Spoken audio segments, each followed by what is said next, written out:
Hello and welcome to the Principals Podcast. I'm your head principal, Robson Tobin. Assistant Principal Davey Eggleton. I'm the manager of line manufacturing, Brynden Carrier. And I'm the co-manager, Adi Jackson. We want to welcome you guys to the podcast today. We've got a lot of things going on. Normally, we start these with just some silly questions to get the conversation going, but we've got a lot to talk about today, and in terms of student-run manufacturing and some of the things we're doing and what's coming up. But there's also some other important things coming up in both of your lives.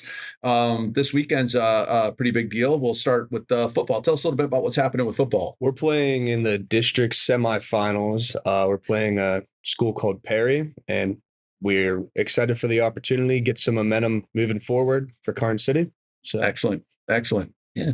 Adi, tell us a little about what's going on in the cross-country world this weekend. Yeah, so last week we had districts, which both of our teams, boys and girls, took first.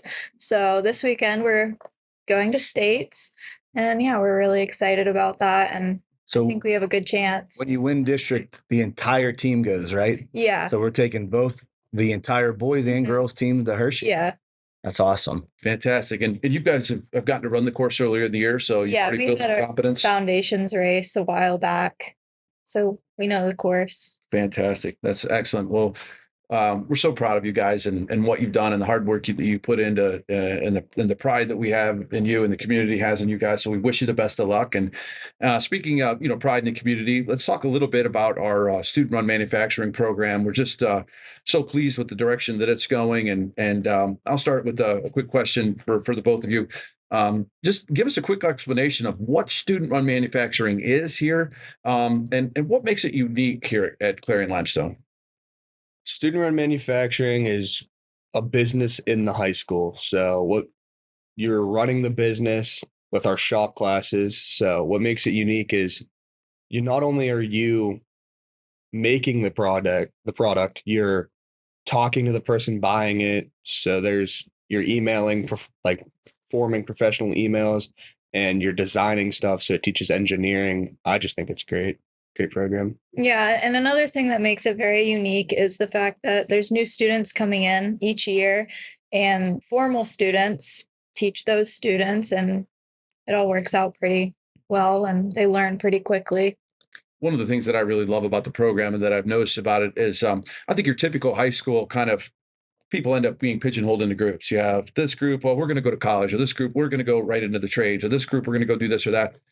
What I love about this is it brings everybody together. Everybody has a strength, and everybody finds their place in their niche and does something and contributes something important to that final end product that's created and then goes out to a customer that's legit. It's not just some thing some high school kids created and somebody felt bad for you and like, oh, we'll buy that. No, like you guys are creating legit projects. And so we'll give you an opportunity here in a little bit to talk about some of those things. Yeah. So we were lucky enough 4 years ago. I think it was your first year, Mr. Santobin, the year before I came on, to get a large grant from the NWRIC to start the program. From there, it was a little slow taking off, I feel like. And then we got Mr. Kirkland, who's done a fantastic job with you guys. Can you talk about a little bit? I know you touched about the different backgrounds. Mm-hmm. How is this helping you guys going forward and what you want to do in your future? Well, I want to run my own business, so I think it's helping me, talk to people with our trip to DC, talking to people who are important, and leadership is another really big thing. You're as the manager, I lead the group, I lead everybody, I oversee all the projects, which you're going to do when you're on your own business. So I think that's how it's helping me.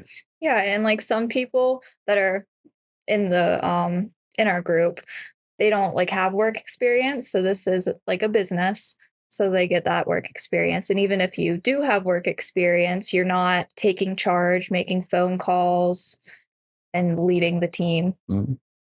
Okay. Fantastic.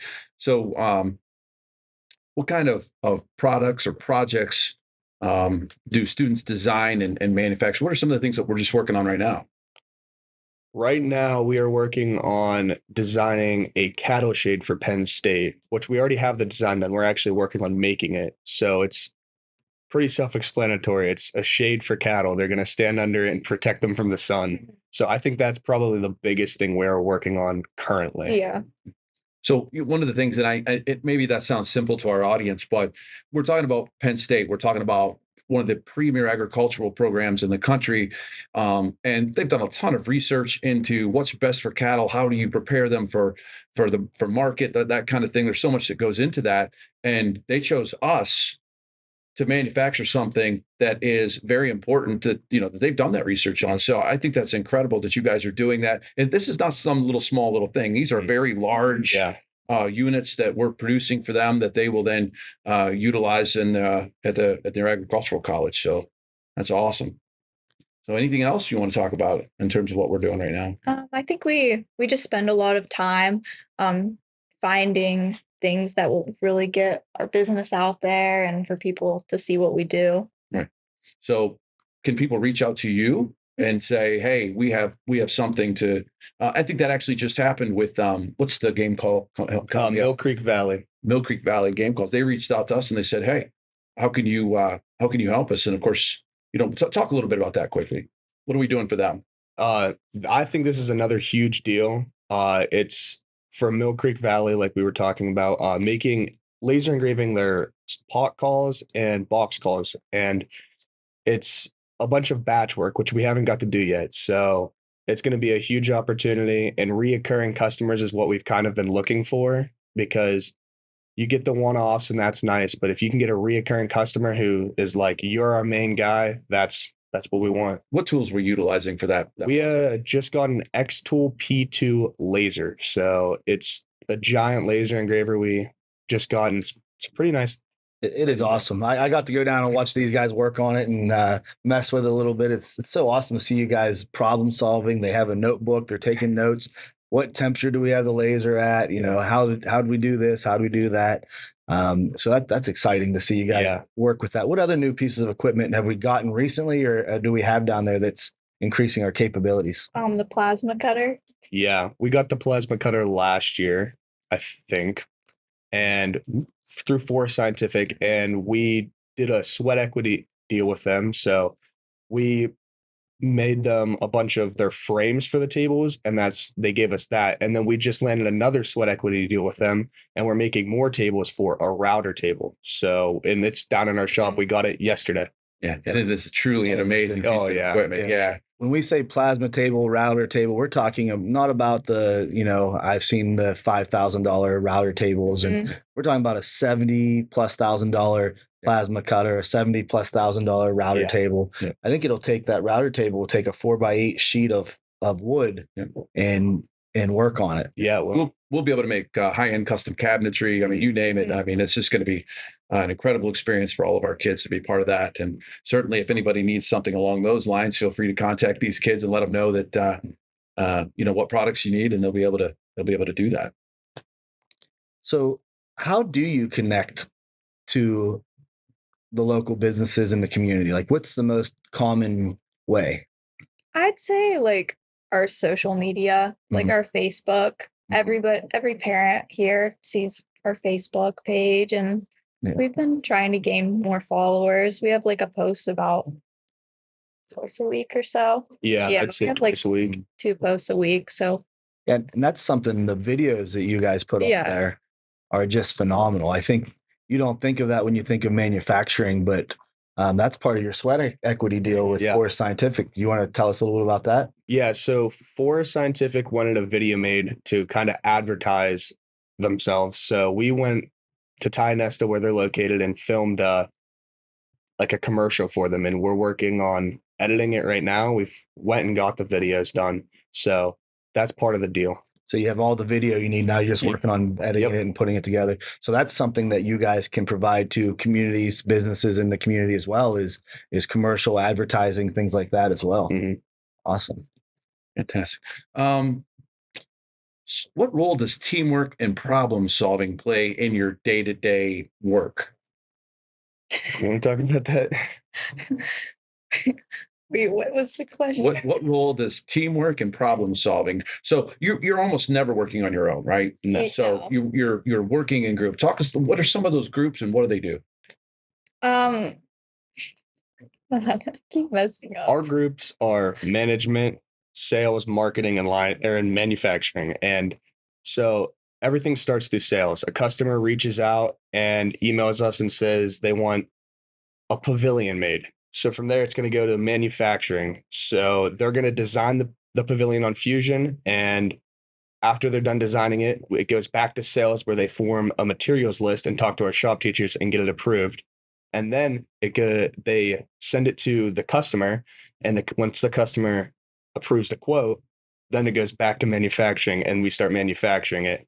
And while the product's being made, we take pictures and videos, and at the very end, we send them their product and post a picture of what we made. So it's not just one person at all. Like, it's a huge group.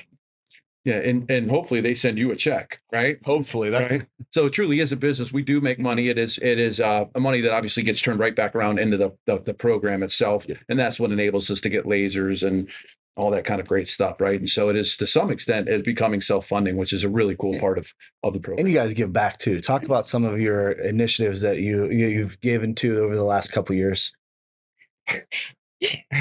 I feel like I'm not talking, but you like experienced like all of that last year. Yeah. 'Cause I'm like new. Is this your first This year? is my first year, so like That's okay. I know I was at the Force Scientific when they were shooting the commercial, Yeah. and she ended You know up who's in being the charge. face, Yes. the face of the program. So Yeah. she's definitely has a very important role. But yeah, talk about from your experience. So we worked with the CL Backpack Program, which gives food to kids in need in the elementary school, and I think that's the first one we worked with. And then we did this year we 3D printed keychains for Ethan LeGrand's Helping Hands, and we also donated flowers to like an auction for this girl named Rye who was struggling with cancer. So about the community, like oh yeah, we made a buddy bench for the Clarion Center of the Arts or something, and it's just has like the suicide hotline on it. So if you need somebody to talk to and you're sitting there, Yeah. When you're headed past Sheets going into Clarion on 322, you'll see that bench sitting right there. Yep. At that building. So Can't miss it. It's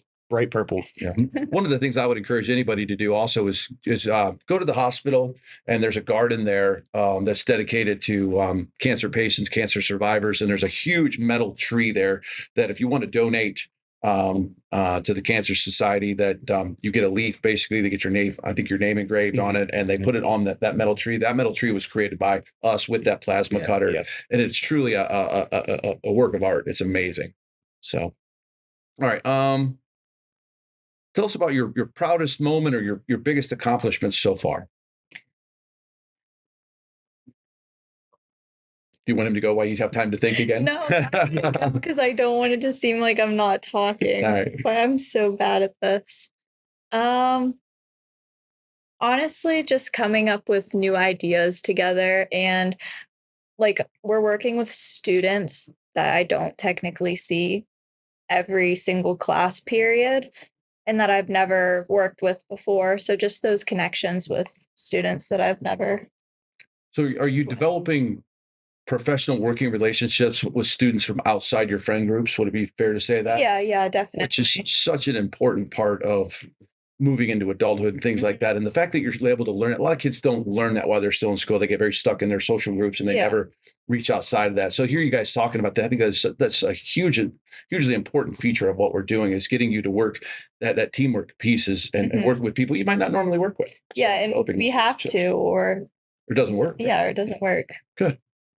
I'd say my biggest achievement is being invited to go to DC last year. That was just an awesome opportunity to get to talk to our state representatives.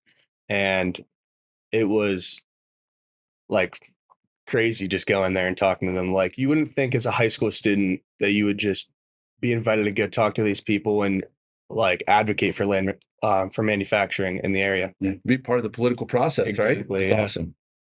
So we talked a little bit earlier, career goals and future plans, and how has this program helped you? You want to own a business. What kind of business do you think, and how's this helped you? I want to own an excavation business, and I think it's helped me through like quoting. That's probably the most important part, because if you underquote, you're not making your money, so you can't pay your expenses. But if you overquote, then you're also just selling yourself out because people aren't going to pay for it. So I think the quoting. Yeah. Getting the job, right? You got to get the job and still make money. Tough to do. Yeah. I also want to own my own business and physical therapy. And I think definitely people skills, communication is just key throughout everything. So I think it just helps me get better at that. And Yeah. Good. So kind of takes us to Monday. Very important day here for us at CL. It's our open house, our student run manufacturing enterprise open house. Several cool things going on. We have, starting off first thing in the morning, we have what's called an occupational advisory committee meeting, which is, that's something that I run, but I've invited about 20 different members of the manufacturing and economic community in to come in and talk to us about what can we better do to supply local businesses with the best possible employees. We have that conversation. Tied in with that then is a school from California who is coming all the way here to Clarion Limestone to see just what we're doing with Lion Manufacturing, because we're already generating that kind of name for ourselves. So something to be very proud of as well. And then, of course, as part of that open house, the community in general, everybody is invited to come in, see what we're doing, and then hopefully take advantage of it, and let us know how we can help them. And, we're really excited about that piece. What do you think your visitors, what can they expect to see when they get here? Kind of like the way it's going to be laid out is we're going to start with a presentation. So we're going to show what we're capable of and how our classes are structured. And then we're going to tour our shops. So you get to see our new router table and laser engraver. Good. And they'll be able to see those in action, people working on them, and fantastic. And excellent. Shregerton? So last question. What would you tell a school district, a community member? Why is it important to have this program at our school? And why is it important, not just for the students, but the community? It's just a big opportunity for students, the community, to be like active with the students too, in supporting the school. I think it's probably the most hands-on class. And I think it's definitely the class that I learned the most in, because you kind of take on a project and then that's your project. So all of our sales members get a project that they're like mainly focused on. And once it's yours, like it's kind of competitive. Like we had who's the best salesman at the end of the year, who made the most sales. So if you're a competitive person, you want to get that sales done. Right. So Fantastic. Well, I'll end with this. And one of the reasons I think it is so important, guys, is, I raised my kids generally in this and around this community. And they had to leave the community to find jobs, the professions that they chose. And kind of one of my goals as an educator here has been to make sure that we can create the jobs that will allow families to stay together in such a beautiful place. This is a fantastic area. It's hard not to love it, but we also know that it's had its economic woes, and I think that a program like this is something that teaches our kids that they can start an excavation business, a PT business here. They can then hire employees, and that they're going to pay their taxes, and that they're going to build a community both economically and in every other aspect. And I hope you guys are on the ground floor of doing that, because our community has been shrinking for far too long, and I think that you are part of a generation of students that could start turning that around. And I know that's pretty heavy, and I just put a lot on your plate. You know what I mean? But you don't even have to think about it. You just have to keep doing what you're doing, and those things will just kind of, I think, be a natural recourse to programs like this. So thank you so much. I want to wish you guys best of luck in both your sports endeavors and your student run. And of course, we're here to support you in all those things, Mr. Eggleton. Yeah, just excited to see what you're both seniors, see what you guys have left to provide to our school district, because you guys have done so much already, and to see how it ends and where you go next. Yeah. Thank you. Thanks, guys. We appreciate it.